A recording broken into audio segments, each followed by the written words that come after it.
पहुंची जाइए जो समय आपणकर गोटे गोटे भोट निहाती भाव में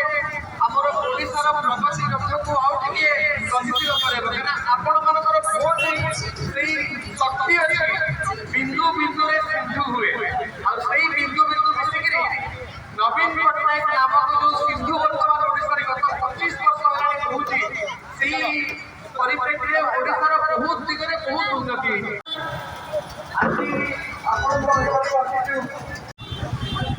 मानवर मुख्यमंत्री नवीन पट्टनायक विकास धारा जो भली भाव में सारा ओडिशा रे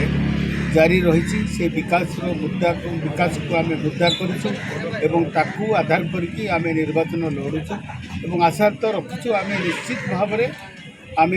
जीव देवरी निर्वाचन मंडल विपुल परिमाण में मानवर मुख्यमंत्री को षष्ठ थर पर आम भोट देकी मोर प्रतिद्वंदी होकर रे जेहेतु ट्रांगुलर गत थर भी ट्रांगुलर आमर ये फाइट होता त्रिमुखी प्रतिद्वंदिता होता चलित थर त्रिमुखी प्रतिद्वंदिता हम।